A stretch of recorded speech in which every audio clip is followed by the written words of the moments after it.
Ya, terima kasih kepada Saudara Anton Jadaru yang telah mengawali acara malam hari ini. Mari kita bersama-sama bersikap panjali terlebih dahulu untuk mengagungkan Sang Buddha. Namo tassa bhagavato arahato sama sambuddhassa. Namo tassa bhagavato arahato sama sambuddhassa. Namo tassa bhagavato arahato sama sambuddhassa. Yadi sang wapati bijang, tadi sang harate palang, kalyanakari cak kalyanang, papakari cak papagang. Seperti halnya benih yang ditabur, demikian buah yang akan dipetik. Pembuat kebajikan mendapatkan kebahagiaan, pembuat kejahatan mendapatkan penderitaan.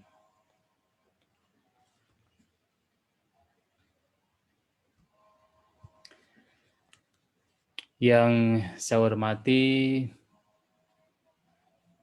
Bante Adikusalu, walaupun beliau tidak hadir malam hari ini, namun beliau selaku Ketua Pusdiklat Kusala Rama, kepada Rama-Ramani yang barangkali ikut hadir pada kesempatan malam hari ini, yang juga saya hormati, kepada Bapak Ibu Saudara-saudari sekalian yang berbahagia, selamat malam semuanya, terpujilah Sang Buddha, Namo Buddhaya. Malam hari ini seperti yang telah disampaikan, kita akan berbicara tentang karma, tetapi lebih tepatnya bagaimana cara kerja karma, atau dalam bahasa Pali, kama. Sebenarnya topik ini sudah biasa kita bahas, dan tentunya Bapak Ibu Saudara-saudari sekalian sudah tidak asing lagi tentang apa itu karma atau kama menurut ajaran Sang Buddha. Tetapi walaupun demikian, karena hukum karma ini merupakan hukum yang terjadi dan harus kita alami, terjadi pada semua makhluk dan harus dialami oleh kita juga, maka baik apabila kita harus sering merenungkan, sering membahas tentang hukum karma ini, yang malam hari ini lebih mengacu kepada cara kerja karma. Bapak Ibu Saudara-saudari sekalian, tentu kita semua sudah paham, sudah tahu apa itu arti karma. Karma sebenarnya adalah perbuatan. Sedangkan setiap perbuatan yang kita lakukan itu akan memberikan buah yang disebut sebagai kama vipaka atau kama pala. Nah, terkadang ada seseorang yang dengan latah mengatakan, kalau misalnya ada seseorang yang terkena musibah, kemudian seseorang dengan latah mengatakan, oh itu sudah karmanya. Nah, seakan-akan bahwa karma itu sama dengan buahnya. Padahal buah karma itu disebut karma vipaka atau kama pala. Sedangkan perbuatan yang sebelumnya dilakukan barulah dikatakan sebagai karma. Sehingga kalau mengatakan orang terkena musibah, lebih tepatnya ya mengatakan itu karma vipaka, bukan karma. Dan juga terkadang seseorang hanya mengacu, terutama mereka yang bukan beragama Buddha, biasanya ketika berbicara tentang karma itu selalu berpikiran bahwa karma itu selalu negatif. Jadi kalau misalnya ada seseorang terkena musibah, kecelakaan, ketidakberuntungan, kemudian dianggap sebagai karma. Tetapi ketika seseorang mendapatkan kebahagiaan, mendapatkan keuntungan, tidak pernah dikatakan sebagai karma. Padahal tentu dalam ajaran Buddha, karma itu bisa mengacu pada perbuatan yang baik dan juga perbuatan yang buruk. Dan secara hukumnya, setiap perbuatan, baik yang buruk maupun yang baik, itu akan memberikan buah. Dan buahnya juga sesuai dengan perbuatan tersebut, yang tadi telah disebutkan. Jadi seperti halnya benih yang ditabur, demikian pula buah yang akan dipetik. Artinya kalau seseorang menabur benih padi, ya nanti yang akan dipetik adalah buah padi. Menabur benih jagung, nanti yang dipetik juga adalah buah jagung. Nah, demikian pula di sini, seseorang yang berbuat baik akan mendapatkan kebahagiaan. Nah, sehingga kalau misalnya ada seseorang yang mendapatkan kebahagiaan, ya kita harus mengatakan, wah itulah, karena dia telah melakukan kebajikan, melakukan hal-hal yang baik, maka sekarang mendapatkan kebahagiaan.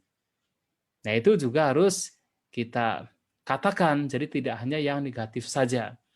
Nah, sedangkan kalau seseorang mendapatkan ketidakberuntungan, ya bisa juga karena dia telah melakukan hal yang buruk, hal jahat di masa lampau. Dan itu memang benar.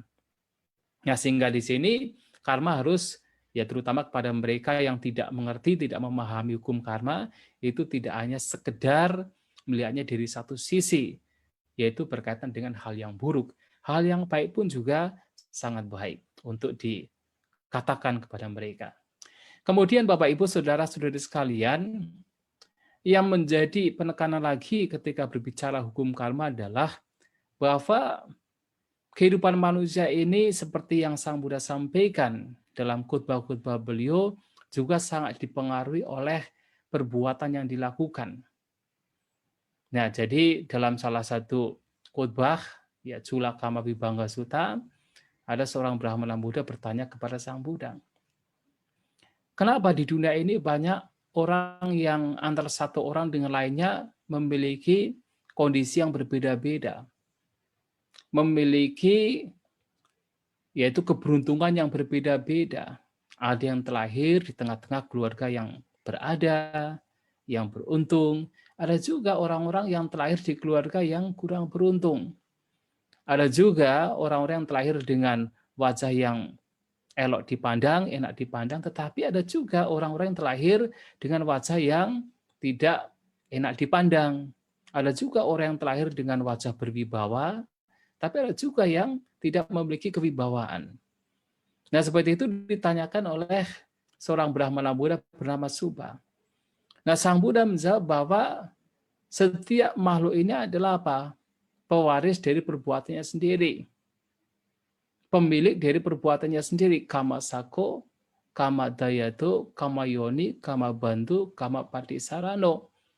Bahwa semua makhluk ini adalah pewaris dari perbuatannya sendiri, pemilik dari perbuatannya sendiri, berhubungan dengan perbuatannya sendiri, dan juga bergantung atau terlindungi oleh perbuatannya sendiri.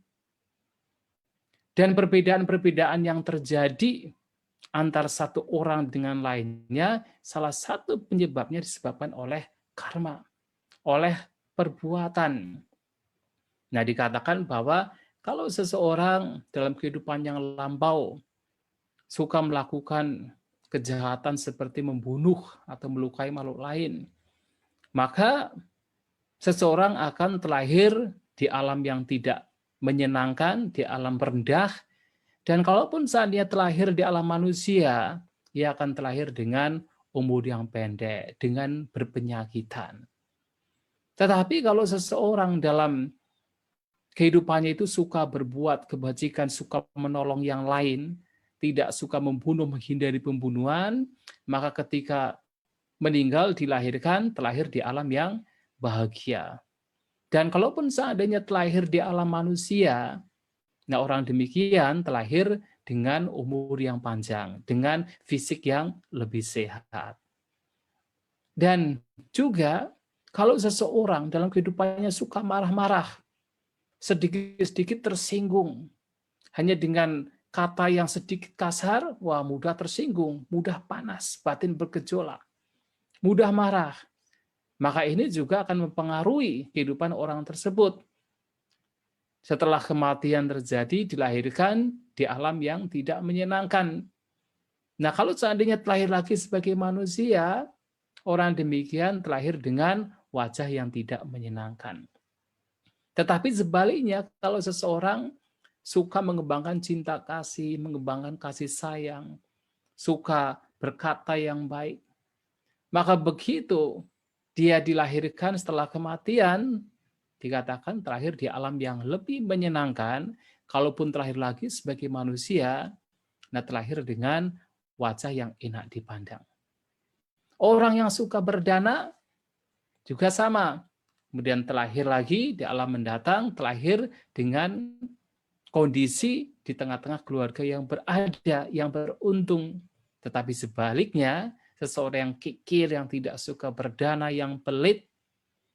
Nah, kalau misalnya lahir lagi, bisa lahir di alam rendah, kalaupun sebagai manusia terlahir dengan kondisi yang kurang beruntung secara materi. Nah, seperti ini dikatakan oleh Guru Agung kita Sang Buddha di dalam Cula Kama Vibhanga Sutta, yang mana banyak sekali khotbah-khotbah beliau yang bercerita tentang hukum karma, cara kerja karma. Yang intinya adalah secara umum, secara garis besar, bahwa karma ini mempengaruhi kehidupan makhluk. Karma yang baik membawa kepada kebahagiaan, karma yang buruk membawa kepada penderitaan. Secara umum demikian.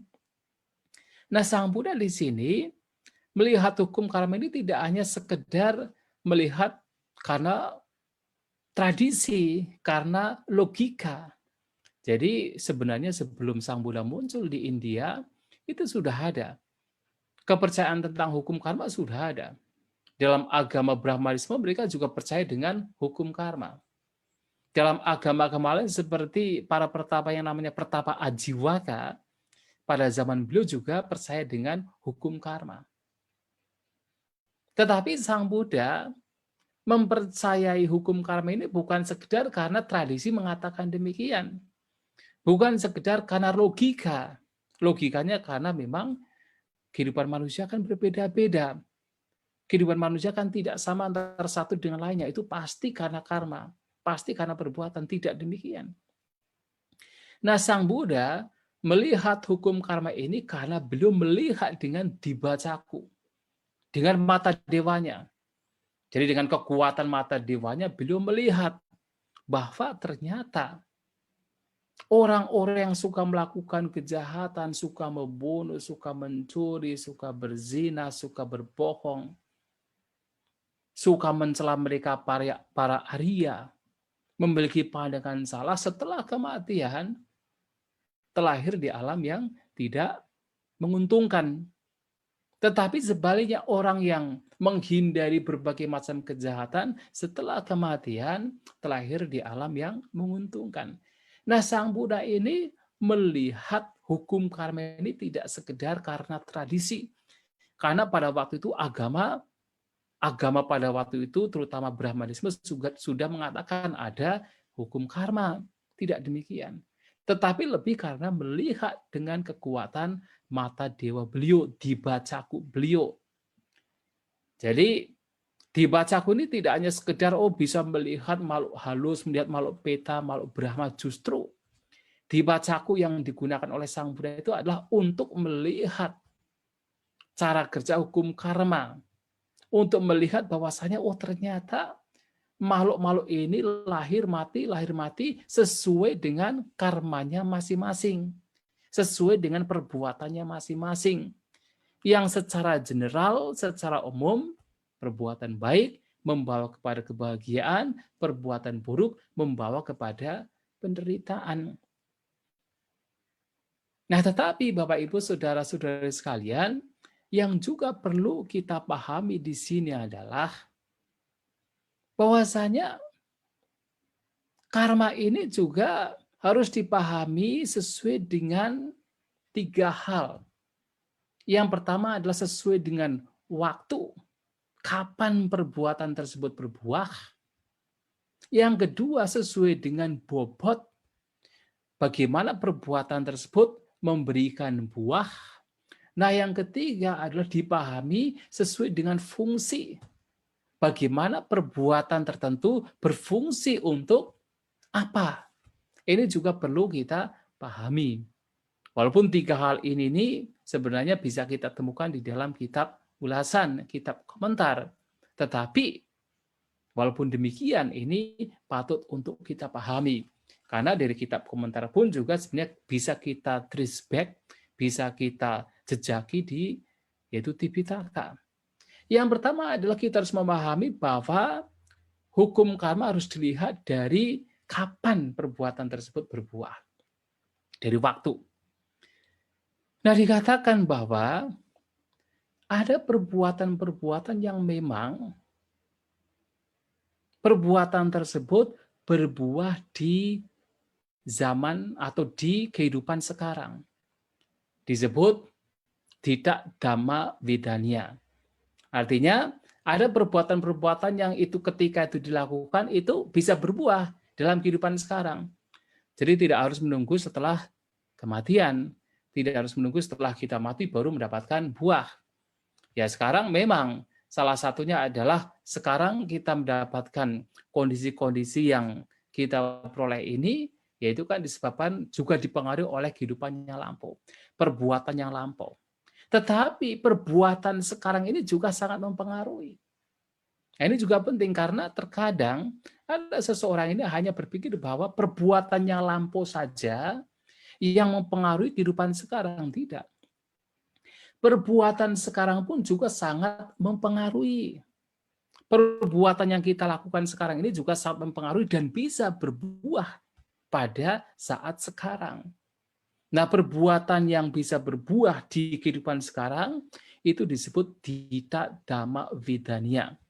Tidak dhamma itu artinya hal yang dilihat, vedanya adalah yang dialami. Yang dialami sekarang, yang dialami sesuai dengan yang dilihat sekarang. Ini yang pertama.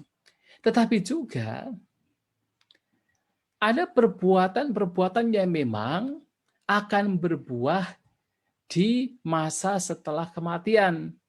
Jadi di kehidupan mendatang setelah kehidupan ini. Disebut upappaja vedanya. Nah ini yang terkadang juga harus dimengerti. Nah sekarang terkadang ada beberapa orang yang berpikir, saya itu telah banyak berbuat kebajikan. Saya suka membantu wihara, saya suka melakukan kebajikan, membantu biku sangga. Ada bakso, selalu saya itu memberikan apa yang saya miliki, bahkan lebih banyak dari yang lainnya. Tetapi kenapa kehidupan saya ini kok terasa tidak ada perubahan? Banyak penderitaan yang saya alami. Nah, harus diingat bahwa perbuatan yang sekarang kita lakukan itu tidak semata-mata harus berbuah sekarang. Memang ada perbuatan-perbuatan yang bisa berbuah sekarang, seperti yang tadi saya sampaikan. Tidak dhamma vedanya. Tetapi tidak semua perbuatan-perbuatan yang kita lakukan sekarang ini akan berbuah dalam kehidupan sekarang. Sehingga apa yang kita alami ini, misalnya kita sudah banyak berbuat kebajikan kok, tetapi kenapa menderita? Kenapa saya itu menderita? Banyak sekali musibah, kecelakaan yang datang kepada saya.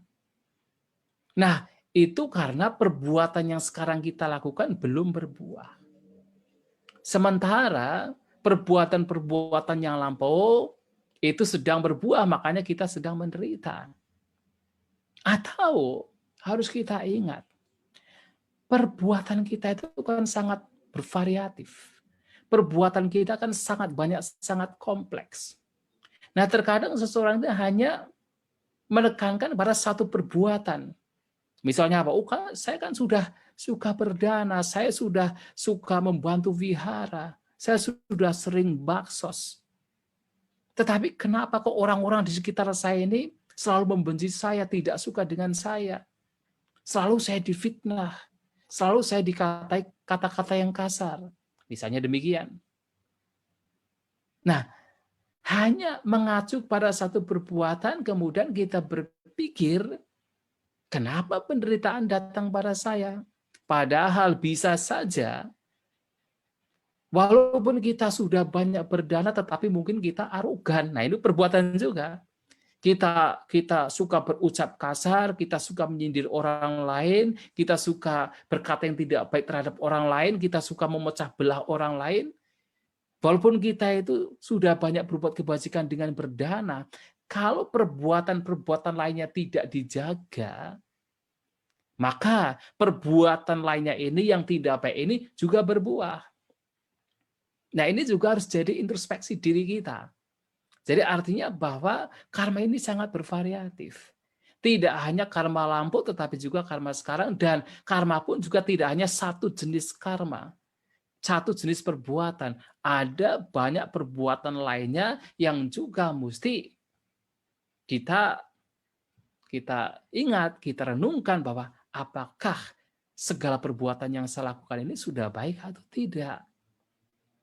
Saya sudah banyak berbuat kebajikan berdana, tetapi kenapa kok orang-orang masih suka mencela saya, suka mengkritik saya?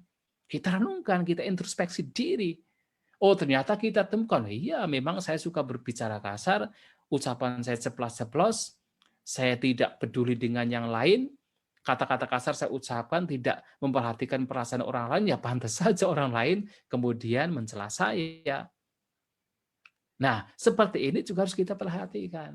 Jadi selain perbuatan yang satu perbuatan lainnya juga perlu kita perhatikan.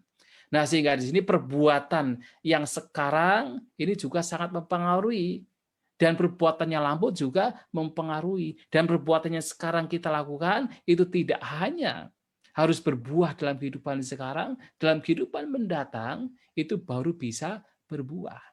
Makanya kalau sekarang kita sudah melakukan kebajikan pun bisa saja karena perbuatan lampau sedang berbuah, atau perbuatan sekarang yang kita melakukan perbuatan-perbuatan buruk lainnya itu berbuah. Walaupun perbuatan lainnya kita melakukan kebajikan, tetapi perbuatan yang lainnya lagi kita melakukan kejahatan sedang berbuah. Nah, itu yang kedua. Yang ketiga adalah bahwa ada perbuatan-perbuatan yang akan berbuah tidak kehidupan setelah sekarang kita meninggal, tetapi di kehidupan selanjutnya. Jadi disebut apariparya vedanya. Jadi kalau upapaja vedanya adalah yang berbuah setelah kematian, tepat di kehidupan setelah kita meninggal sekarang. Sedangkan apariparya vedanya adalah perbuatan yang akan berbuah di kehidupan selanjutnya.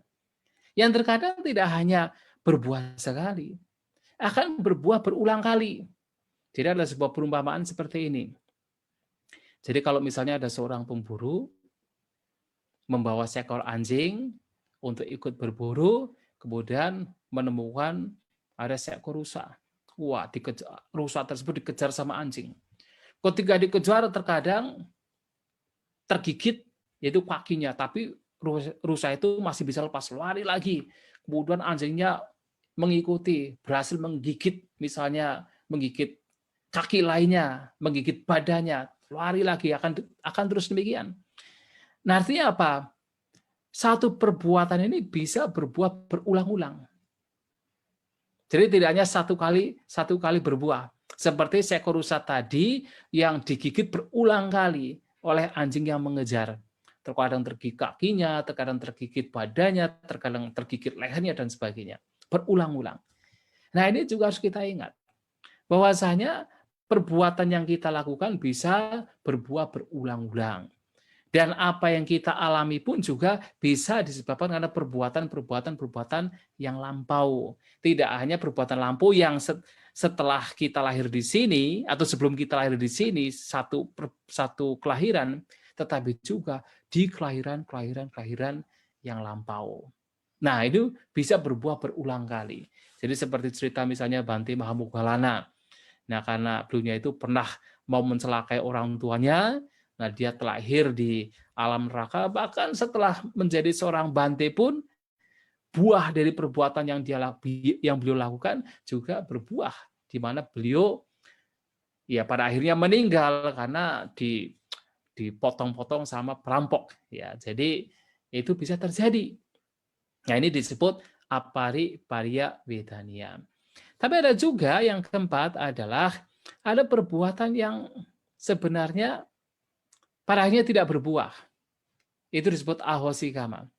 Nah, biasanya ahosikama ini terjadi pada seorang arahat, seorang arahanta. Jadi kalau misalnya seorang arahanta, misalnya seseorang yang telah mencapai kesucian, padahal sebelumnya itu melakukan banyak kejahatan, yang seharusnya dari kejahatannya ini akan memberikan dampak, memberikan buah penderitaan yang luar biasa besar, tetapi karena telah mencapai kesucian arahat, maka begitu beliaunya meninggal parinibbana, ya tentu perbuatan jahatnya tidak akan berbuah. Nah, kasus ini terjadi kepada seperti Bante Anggulimala. Nah, kita tahu bahwa Bante Anggulimala ini kan sebelum menjadi seorang Bante kan melakukan banyak kejahatan. Jadi membunuh berapa orang? Ribuan orang. Tidak hanya 999, ribuan orang beliau bunuh. Karena diceritakan bahwasanya pada saat beliau itu diminta oleh gurunya untuk membunuh, untuk mengumpulkan 1000 jari dari 1000 orang. Awalnya sudah banyak membunuh orang, tetapi ketika dibunuh kemudian jarinya ditaruh di pohon. Ada yang jatuh membusuk, ada yang dimakan oleh burung dan sebagainya. Nah, lama-kelamaan kok nggak sampai 1000. Akhirnya beliau berpikir, lebih baik mulai sekarang ketika membunuh jarinya dijadikan kalung. Nah, dari situlah kemudian mencapai 999 jari dari 999 orang. Tetapi sebelum itu sudah banyak sekali yang dibunuh. Ribuan orang beliau bunuh. Tetapi begitu menjadi seorang biku, mencapai kesucian arahat, ya buah dari perbuatan yang beliau lakukan yang seharusnya membawa kehidupan yang menderita di kelahiran yang akan datang itu tidak akan berbuah. Maka Sang Buddha mengatakan, ketika Bante Anggulimala ini berpindah patah, kemudian ada beberapa orang yang melempari batu ke beliau sampai badannya berdarah-darah, kepalanya bocor, mangkoknya juga hancur, kemudian datang menemui Sang Buddha. Sang Buddha mengatakan, kalau seandainya Anda tidak menjadi biku dan juga tidak mencapai arahat, perbuatan jahat yang pernah dilakukan ini akan memberikan buah penderitaan dalam jangka waktu yang sangat lama. Dalam jangka waktu yang sangat lama. Artinya karena beliau sudah mencapai kesucian arahat, begitu beliau meninggal, maka kejahatan yang beliau lakukan tidak berbuah. Nah, ini disebut ahosi kama. Ini perbuatan yang bisa dikatakan berbuah sesuai dengan waktunya. Jadi ada 4 ya. Bisa berbuah sekarang, bisa berbuah setelah kematian, bisa berbuah di kehidupan selanjutnya, dan yang keempat bahkan bisa tidak berbuah. Yang kedua, yang juga perlu kita pahami adalah perbuatan-perbuatan yang harus dilihat dari bobotnya. Nah, dari bobotnya juga ada 4. Ya, jadi yang pertama itu adalah perbuatan yang paling besar. Disebut garuka kama. Nah, perbuatan garuka ini perbuatan yang paling berat. Yang paling berat ini bisa baik, juga bisa buruk. Yang baik kalau seseorang misalnya mencapai jana. Nah, ketika mencapai jana, ini salah satu perbuatan yang berat yang baik. Ya, kusala garuka kama.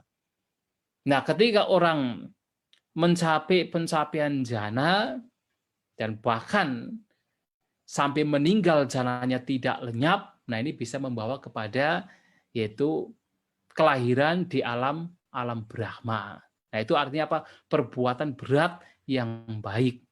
Tetapi juga ada perbuatan berat yang tidak baik yang membawa seseorang untuk terakhir di alam neraka. Bahkan awici, neraka yang paling rendah. Yaitu seperti apa? Melukai Sang Buddha. Melukai Sang Buddha ini yang melukai karena apa? Karena kebencian, karena ketidaksukaan, seperti misalnya yaitu Devadatta. Nah, Devadatta ingin membunuh Sang Buddha, tidak berhasil, tetapi sampai pecahan batunya yang beliau gulingkan untuk supaya mengenai Sang Buddha ini terpecah, kemudian melukai kaki Sang Buddha. Nah, membuat Sang Buddha kakinya terluka. Nah, ini juga perbuatan yang dikatakan aku salah garuka kama. Tetapi kalau misalnya melukai sang Buddha untuk mengobati sang Buddha, apakah itu adalah perbuatan yang buruk? Ya tidak.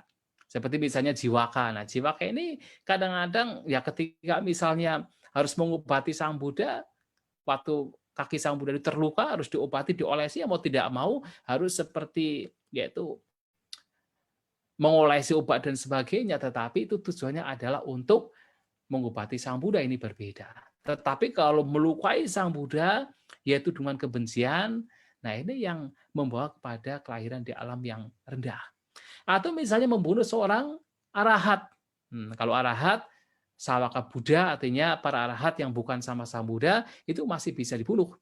Tetapi kalau sang Buddha, tidak ada satupun manusia, satupun makhluk yang bisa membunuh sang Buddha. Tidak ada.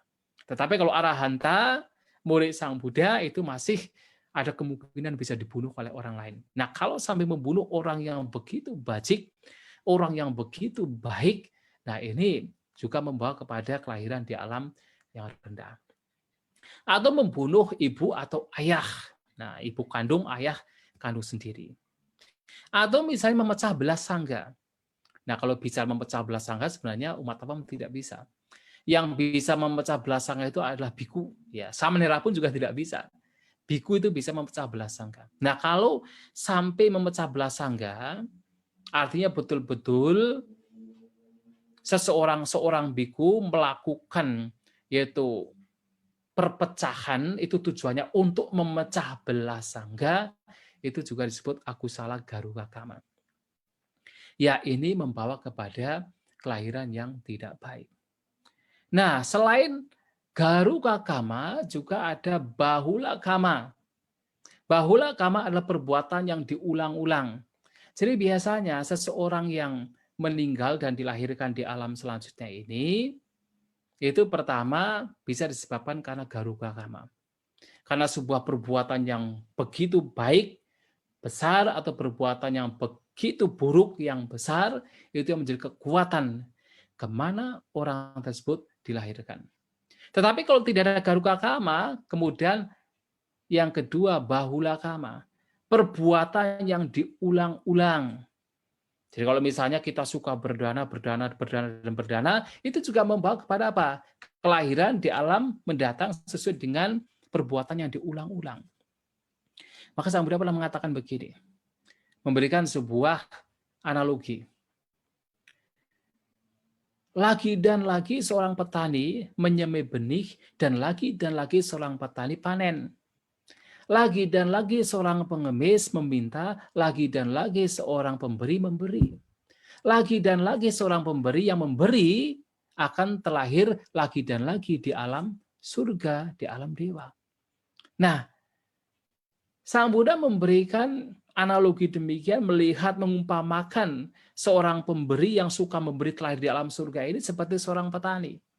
Kalau kita perhatikan seorang petani, misalnya petani sawah, itu bertahun-tahun dari dia menjadi seorang petani sampai meninggal sebagai seorang petani, ya akan melakukan hal yang sama. Kalau misalnya petani sawah yang punya irigasi 1 tahun bisa 2 kali menanam bibit padi, wah itu setiap 1 tahun pasti ya yang dilakukan sama, bertahun-tahun yang dilakukan sama. Nah seperti itu seorang donatur, seorang pemberi juga sama, lagi dan lagi terlahir di alam surga. Nah, di sini perbuatan yang diulang dan diulang ini juga membawa kepada kemana seseorang dilahirkan. Nah, sehingga kalau kita selalu melakukan perbuatan yang sama yang buruk, itulah yang nantinya akan membawa kita kemana kita akan dilahirkan.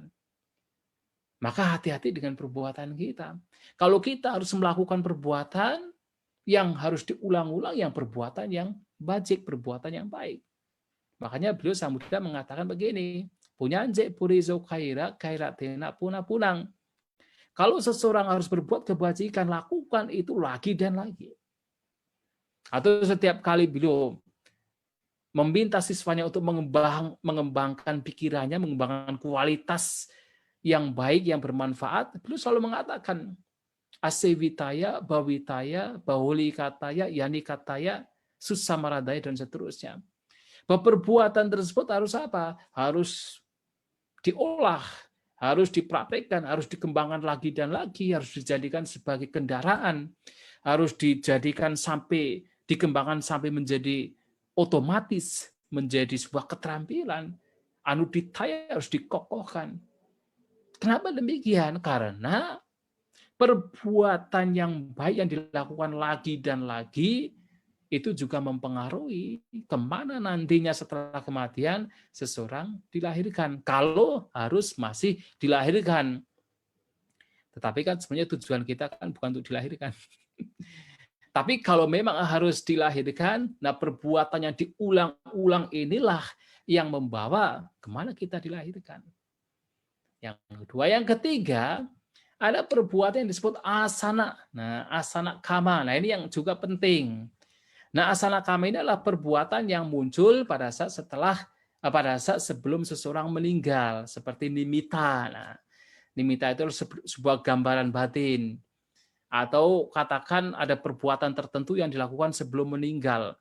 Seperti misalnya ada kemelekatan terhadap hal tertentu. Nah, ini juga penting. Kenapa? Ini juga disampaikan oleh Sang Buddha di dalam Mahakama Vibhanga Sutta. Nah, Sang Buddha mengatakan, ada beberapa brahmana, pertapa dan brahmana, dengan mata dewanya melihat. Ada orang-orang selama hidupnya ini selalu melakukan kejahatan. Tapi setelah meninggal, kok dia terlahir di alam surga? Nah, kemudian pertapa brahmana ini berpikir, oh berarti tidak ada hukum karma. Buktinya ini saya melihat sendiri. Dengan mata batin saya, dengan kekuatan mata dewa saya melihat ini orang-orang suka berbuat kebajikan. Tapi begitu meninggal, malahan terlahir di alam surga. Dan ada juga beberapa orang yang melihat, selama hidupnya ini ada seseorang yang suka melakukan kejahatan, tapi begitu melakukan kebajikan, tapi begitu meninggal terlahir di alam menderita. Maka mereka berpikir bahwa tidak ada hukum karma. Nah, Sang Buddha mengatakan tidak demikian. Yang terjadi adalah pada saat dia meninggal, dia itu melakukan perbuatan tertentu. Misalnya dia berpikir hal yang baik atau yang buruk. Sehingga ada kalanya selama hidupnya dia itu melakukan kejahatan. Tapi pada saat dia meninggal, dia berpikir positif. Karena pikiran positif yang muncul, maka dia terlahir di alam yang bahagia. Tetapi Sang Buddha melanjutkan bahwa bukan berarti perbuatan-perbuatan yang buruk yang sudah dilakukan tidak akan berbuah di kehidupan selanjutnya. Nah, demikian pula ada seseorang yang dalam kehidupannya ini suka berbuat kebajikan. Tapi pada saat mau meninggal, ternyata berpikir negatif, berpikir buruk. Sehingga dia terlahir di alam menderita. Nah, tetapi Sang Buddha mengatakan bahwa perbuatan-perbuatan bajik yang dia lakukan bukan berarti tidak akan berbuah. Bisa berbuah di kehidupan mendatang.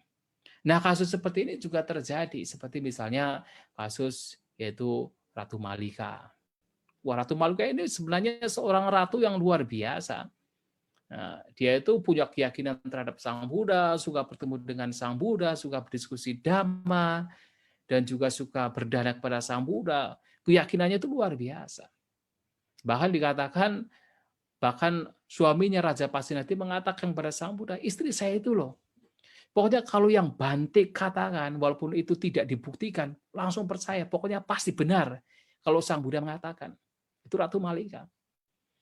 Nah, tetapi pada saat ia meninggal, ada pikiran negatif yang muncul, telah di alam neraka. Tapi memang hanya seminggu, tidak lama. Setelah di dalam nerakanya seminggu. Nah, seperti misalnya ada seorang biku juga, seorang Bante. Ya, beliaunya Bante yang baik. Tetapi sebelum meninggal mendapatkan jubah yang bagus. Melekat sekali dengan jubahnya. Ketika meninggal dengan kemelekatan terhadap jubahnya.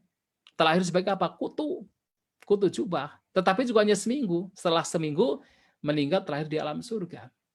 Nah, seperti itu artinya asana kama ini perbuatan yang muncul, pikiran yang muncul pada saat dia meninggal itu bisa membawa kemana ia akan dilahirkan.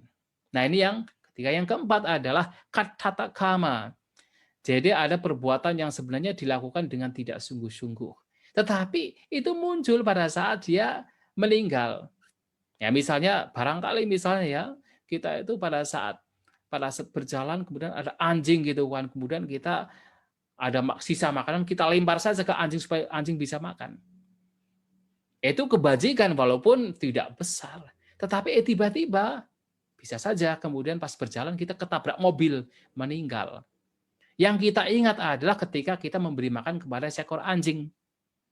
Bisa juga perbuatan yang sepertinya sederhana yang tidak sungguh-sungguh ini, yang cetananya itu tidak begitu kuat, jadi harus diingat bahwa perbuatan yang disebut sebagai perbuatan adalah cetana, cetanahang bikawe kamang wadami. Bisa katakan bahwa cetana niat, kehendak itulah yang disebut perbuatan. Nah di sini mungkin cetananya tidak begitu kuat,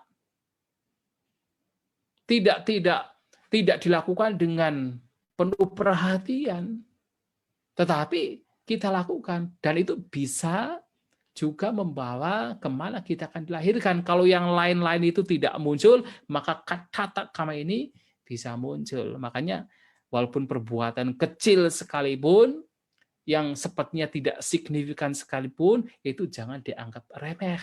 Bisa juga ini yang membawa kepada kebahagiaan kita, atau bisa juga yang membawa kepada penderitaan bagi kita. Kita jalan, ada seekor anjing, kita tendang gitu kan. Padahal kita tidak punya rencana.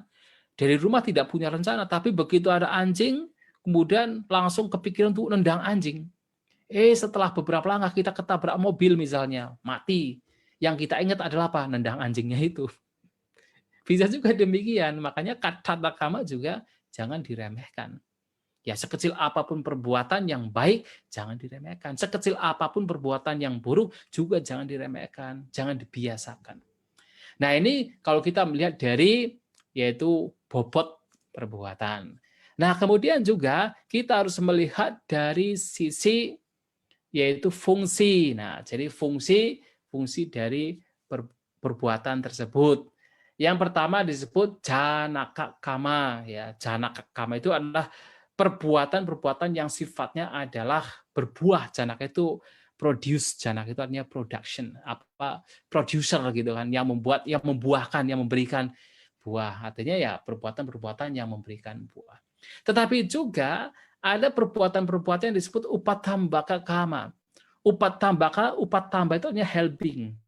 Helping artinya menyokong ya. Perbuatan-perbuatan yang menyokong. Nah, menyokong di sini bisa menyokong ke hal yang baik, bisa menyokong ke hal yang buruk. Nah, jadi misalnya apa? Dulu dalam kehidupan yang lampau kita pernah berbuat kejahatan. Tapi kita itu tidak, perbuatan tersebut belum berbuah. Tapi sekarang kita selalu melakukan kejahatan. Nah, sehingga kejahatan yang lampau yang seharusnya belum berbuah karena sekarang disokong dengan kejahatan-kejahatan yang baru, akhirnya apa? Berbuah. Nah, inilah kenapa saya mengatakan bahwa perbuatan ini juga harus diingat. Yang mendukung bahagia dan tidaknya kita tidak hanya perbuatan yang lampau. Perbuatan sekarang juga sangat mendukung. Sangat, bahkan kalau kita pikirkan, perbuatan yang lampau siapa yang tahu sih? Seberapa banyak kejahatan yang sudah kita lakukan? Seberapa banyak kebajikan yang sudah kita lakukan? Kita tidak tahu. Yang kita tahu adalah sekarang, saat ini. Dalam kehidupan sekarang, perbuatan yang kita lakukan, kita tahu seberapa kebajikan kita, seberapa kejahatan kita saat ini dan sekarang. Nah, sehingga kalau kita ingin mendapatkan kebahagiaan, baik duniawi juga spiritual, tentunya yang harus kita lakukan adalah bagaimana kita sebanyak mungkin melakukan hal-hal yang positif.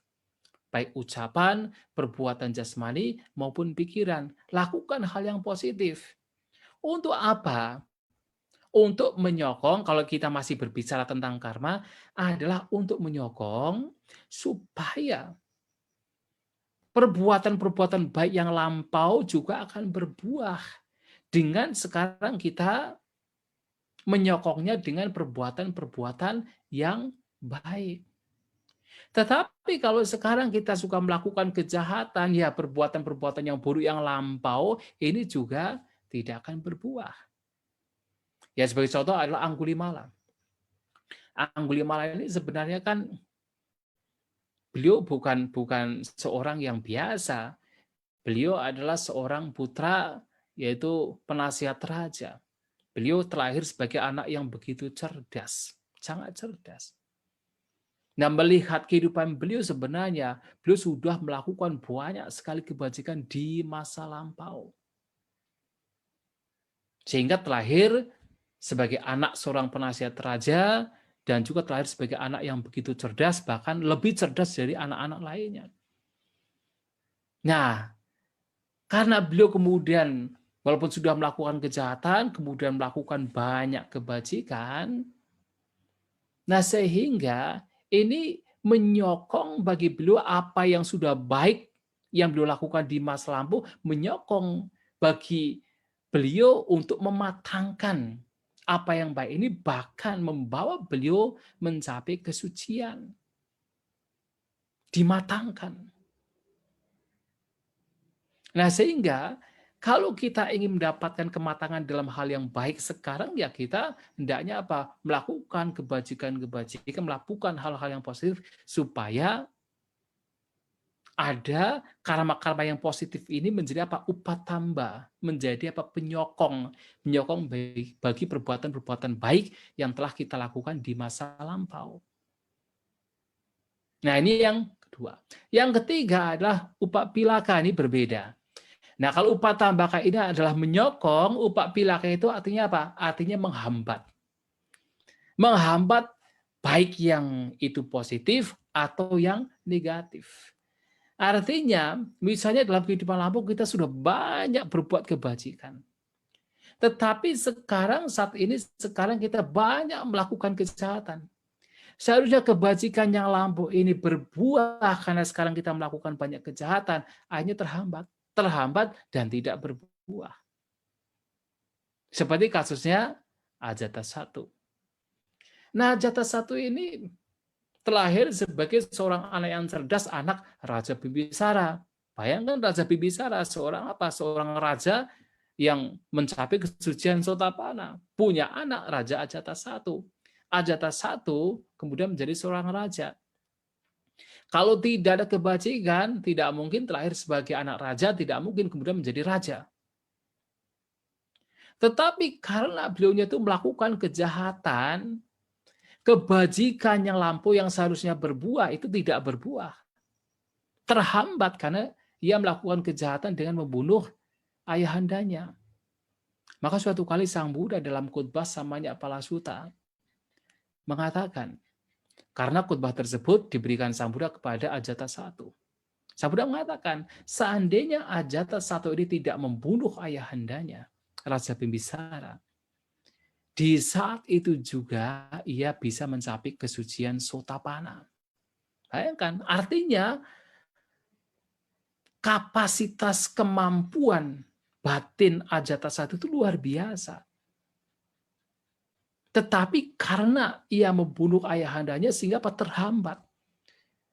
Jadi kebajikan, kematangan pikiran yang sudah ia capai di masa lampau yang seharusnya sekarang berbuah, karena kemudian dia melakukan kejahatan menjadi tidak berbuah, terhambat. Nah, itu upapilaka, menghambat.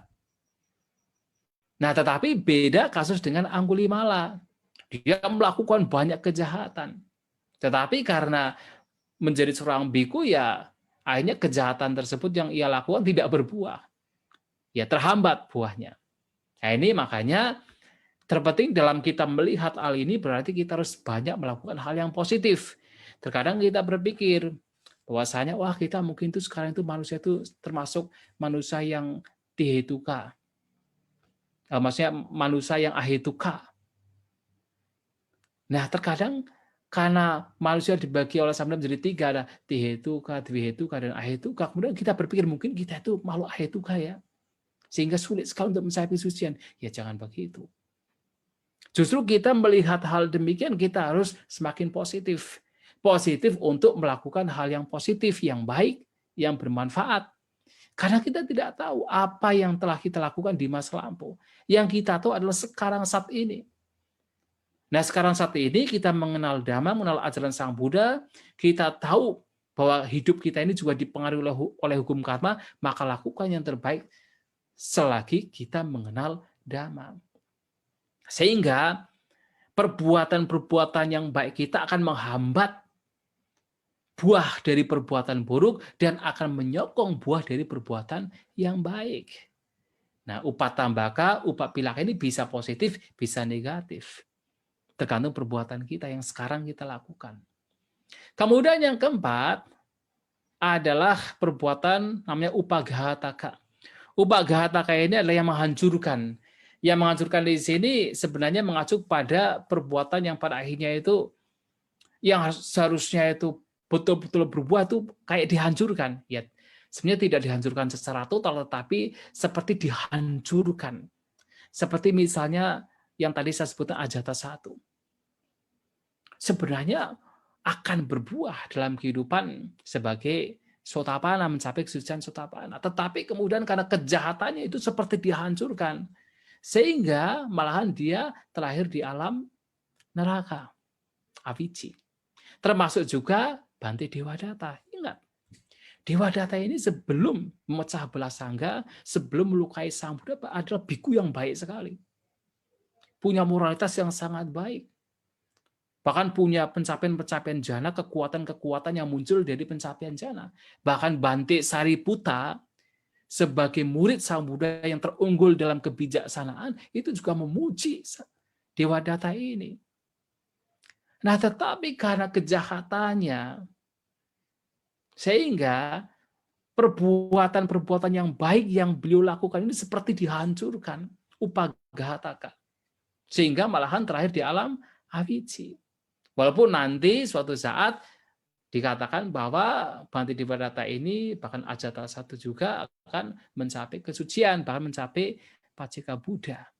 Tetapi itu seakan dihancurkan. Karena apa? Karena akan terlahir di alam neraka dalam jangka waktu yang sangat lama, sangat-sangat lama. Karena kejahatannya. Padahal sebelumnya kemampuan batin mereka ini kalau dikembangkan itu bisa membawa kepada hal yang sangat positif. Seperti ajata satu bisa membawa kepada kesucian. Tetapi karena kejahatannya malahan seperti hancur. Nah, ini disebut upaghataka. Nah, dalam kita melihat hukum karma dan buahnya harus melihat dari sisi ini, dari yaitu waktu berbuahnya, dari bobotnya, dan juga dari fungsinya. Nah, sehingga di sini yang terpenting kalau kita belajar hukum karma adalah sekarang, saat ini, bagaimana kita melakukan yang terbaik. Bukan masalah yang lampau, bukan masalah yang akan datang, tetapi saat ini dan sekarang kita melakukan yang terbaik. Kalaupun kita melakukan, yaitu katakan itu upapilaka, ya artinya kita menghambat yang buruk. Dan sedangkan yang baik itu menjadi upatambaka. Dan melakukan kebajikan di sini juga tidak separuh-separuh, dalam artian seperti tadi, saya kan sudah banyak berbuat kebajikan, tetapi kenapa kok orang lain masih mencela saya? Oh, ternyata karena kita banyak berbuat kebajikan, tetapi ucapan kita masih belum kita jaga. Kita masih suka marah-marah. Nah, sehingga di sini perbuatan kita pun juga harus kita jaga. Tidak hanya dalam satu sisi saja, tetapi ucapan kita, perbuatan jasmani kita, yang terpenting lagi adalah pikiran kita, itulah yang mesti kita jaga. Nah, ini yang mesti kita lakukan. Kemudian selanjutnya adalah yang juga perlu kita pahami di sini bahwa walaupun karma ini menjadi pengaruh bagi kehidupan kita, bahagia dan tidaknya kita, karma juga bukan satu-satunya penentu. Bukan satu-satunya penentu. Selain karma juga cita kita, kondisi batin kita. Apakah batin kita terlatih atau tidak, juga mempengaruhi seberapa besar kebahagiaan dan penderitaan kita. Maka Sang Buddha pernah memberikan sebuah perumpamaan. Perumpamaan segenggam garam yang ditaruh di mangkok berisi air atau segenggam garam yang sama dilempar ke sungai yang besar, Sungai Gangga. Ketika segenggam garam ini ditaruh di mangkok yang berisi air, maka air tersebut akan sangat asin. Tetapi kalau garam yang sama dilempar ke Sungai Gangga, maka sungai tersebut tidak akan terasa asin. Artinya apa? Ada dua orang melakukan kejahatan yang sama dan mendapatkan buah yang sama. Tetapi satu orang ketika mendapatkan buah yang sama, dia begitu menderita. Tetapi satunya mendapatkan buah yang sama, dia tidak begitu menderita. Artinya apa? Yang batinnya tidak terlatih, mendapatkan buah karma tertentu, buah karma yang buruk tertentu, dia akan sangat menderita. Tetapi orang yang batinnya terlatih, mendapatkan buah karma tertentu yang sebenarnya sama seperti orang yang pertama, dia tidak akan begitu menderita. Karena batinnya terlatih. Gampangnya begini, orang yang batinnya tidak terlatih kehilangan uang 1 juta, tidak. Itu akan menderita sekali. Malahan bisa bunuh diri. Merasa hidupnya sudah selesai. Padahal kehilangan hanya 1 juta. Tapi karena batinnya tidak terlatih, menderita sekali. Tetapi bagi yang batinnya terlatih, uang 1 juta hilang, dicuri orang, tidak ada masalah. Jangankan 1 juta, 100 juta pun juga tidak ada masalah. Kalau batinnya terlatih. Maka suatu kali ada seorang berumah tangga datang pada Sang Buddha bernama Mahanama. Beliau bertanya, beliau merasa khawatir karena sebagai seorang pedagang terkadang harus pergi ke tempat yang jauh, kemudian harus melewati tempat-tempat yang dikatakan banyak perampoknya dan juga tempat-tempat yang banyak binatang buasnya. Nah, ia berpikir, bagaimana kalau seandainya nanti saya meninggal karena dimakan binatang buas atau meninggal karena dibunuh? Kemana saya akan dilahirkan? Khawatir demikian. Nah, Sang Buddha mengatakan, jangan khawatir. Selama seseorang sudah mengenal Dhamma, mengerti Dhamma, melihat Dhamma, dalam hal ini sudah mencapai kesucian, walaupun seandainya seseorang meninggal karena kecelakaan, karena dimakan binatang buas, karena dibunuh, dia tidak akan kemudian terakhir di alam rendah. Nah, diumpamakan seperti apa? Seperti mentega yang ditaruh di periuk, kemudian dilempar ke sungai.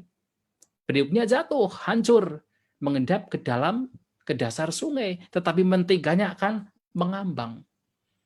Nah, demikian pula, badan bisa hancur. Badan hancur karena dibunuh, karena dimakan binatang buas. Tetapi kalau seseorang batinnya sudah terlatih, dia akan naik. Artinya dia terakhir di alam yang lebih baik. Nah, sehingga di sini pikiran ini juga sangat mempengaruhi, cita batin juga sangat mempengaruhi seberapa jauh orang menjadi bahagia, menjadi menderita. Kalau kita berbicara tentang masalah, dalam kehidupan kita masalah akan terus muncul. Kita sebagai manusia, sebagai makhluk, ya manusia terutama, kita akan mengalami 8 kondisi dunia. Ada untung, ada rugi. Nama baik, nama buruk, dicela, dipuji. Ada suka, ada duka, itu akan terus terjadi pada kita. Tetapi bedanya adalah, Buddha Kongkita Sang Buddha mengatakan, orang yang tidak bijaksana di tengah-tengah perubahan demikian, begitu menderita. Akan merasa bahagia ketika mendapatkan keuntungan, ketika dipuji, mendapatkan suka. Tapi begitu mendapatkan kerugian, celaan, nama buruk, mendapatkan musibah, begitu menderita. Karena batinnya tidak terlatih. Tetapi orang yang bijaksana akan mengalami hal yang sama. 8 kondisi dunia akan terus dialami. Bahkan orang bijaksana sekalipun. Tetapi orang bijaksana tidak akan terpengaruh oleh kondisi-kondisi demikian. Bahkan kalau seorang arahat, ya putasa luka damehi citang yasana kambati. Walaupun disentuh oleh kondisi-kondisi dunia, 8 kondisi ini batin tidak tergoyahkan seorang arahat. Tapi setidaknya kalau batin seseorang sudah terlatih, walaupun tidak sotapana, tidak sakadakami, tidak anagami, tidak arahat, akan sangat berbeda. ketika menangani perubahan yang terjadi. Tidak akan begitu menderita. Nah, itulah kenapa cita yang dikembangkan ini juga sangat mempengaruhi. Sehingga tidak hanya karma saja, tapi cita juga mempengaruhi. Bahkan utuh, ya perubahan iklim juga mempengaruhi. Bahkan makanan juga mempengaruhi. Artinya kalau misalnya kita makan makanan yang pedas padahal tidak sesuai dengan tubuh kita, itu bukan masalah karma. Itu bukan masalah cita. Tapi ketika makan terlalu banyak cabai sedangkan tubuh kita tidak sesuai, ya kita akan tetap kena diare. Walaupun kita tidak berpikir buruk, walaupun batin kita sudah terlatih misalnya, walaupun makanan kita jaga, tetapi kalau kita pergi ke tempat yang iklimnya berbeda, dari tempat yang panas kemudian langsung ke tempat yang dingin, ya fisik juga tidak bisa bertahan. Rasa dingin juga akan muncul, akan sakit, kena flu dan sebagainya. Sehingga di sini berbagai macam kondisi juga mempengaruhi. Maka karma pun juga bukan satu-satunya yang mempengaruhi kehidupan kita. Itu harus kita ingat. Dan karma juga tidak hanya kehidupan karma yang lampau. Karma sekarang juga sangat mempengaruhi. Bahkan kalau yang sekarang itulah yang mesti kita fokuskan. Ya, jadi kemudian yang terakhir yang ingin saya sampaikan juga di sini bahwasanya hukum karma ini sebenarnya Sang Buddha mengajarkan tentang keberadaan hukum karma itu punya dua tujuan.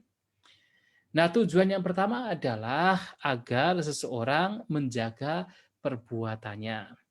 Sehingga kalaupun seseorang tidak mencapai pembebasan, paling tidak akan mendapatkan kebahagiaan karena perbuatannya. Baik di sini sekarang maupun kehidupan mendatang kalau dilahirkan. Ya, supaya menjaga perbuatannya supaya menjadi bahagia di alam tumimba lahir. Tetapi sebenarnya tujuan yang kedua yang juga penting dan bahkan sangat penting untuk kita ketahui adalah menunjukkan hukum karma, dan tentunya ada tumimba lahir, karena ada karma pasti ada tumimba lahir, ada karma pasti ada kelahiran kembali. Nah, Sang mempunyai tujuan agar kita itu terbebas dari karma. Kenapa bisa demikian? Ya karena selama kita melakukan karma, melakukan perbuatan, selama itu pula kita akan terus mengalami kelahiran. Selama kita mengalami kelahiran, walaupun itu kelahiran yang katakan tinggi, kelahiran yang di alam surga, alam Brahma, yang namanya kelahiran itu bagian dari duka penderitaan.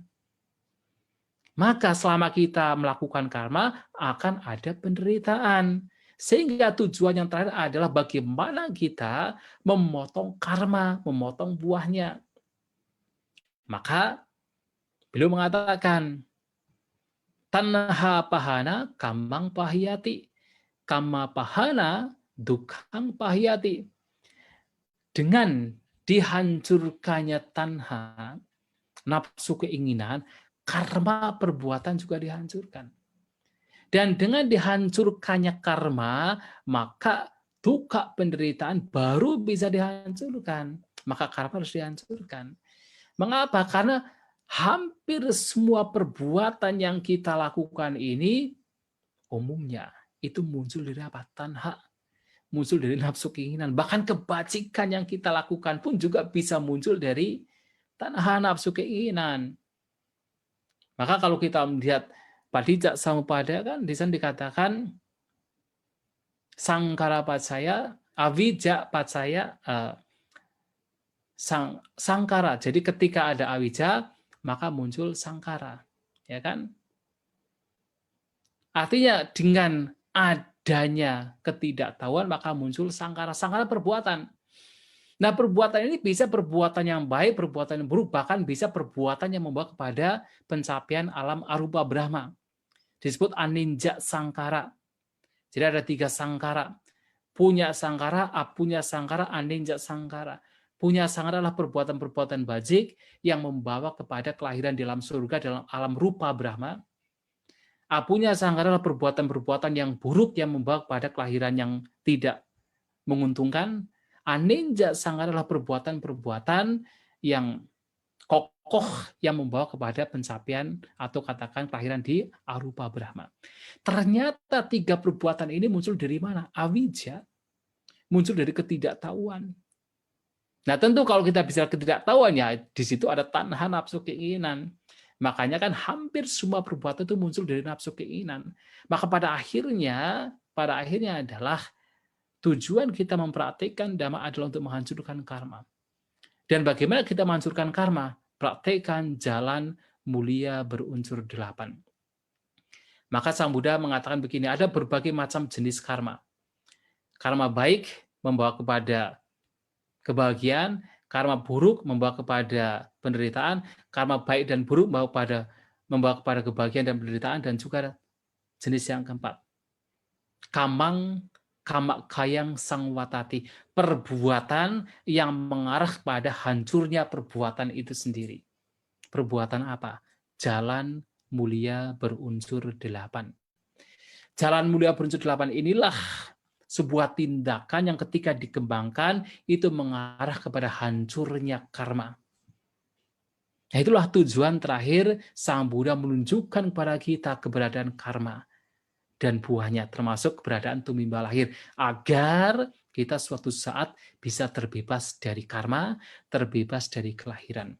Tetapi tentunya untuk semua itu ya kita dalam kehidupan kita setidaknya melakukan banyak kebajikan, sehingga seandainya kita harus dilahirkan di alam yang lebih baik, yang ini menguntungkan kita ketika mempraktikkan Dhamma akan menjadi lebih mudah. Nah, itulah Bapak Ibu Saudara-saudari sekalian yang ingin saya sampaikan pada kesempatan malam hari ini, bahwasanya cara kerja karma harus dilihat dari berbagai sisi, dan pada akhirnya juga ya kita mempraktikkan Dhamma, bahkan pada akhirnya adalah bertujuan untuk melenyapkan karma dan tumimba lahir. Ya, demikian. Semoga bisa dipahami, semoga kita semua berbahagia, semoga kita maju dalam Dhamma, sabi sata bawantu sukitata, semoga semua makhluk berbahagia.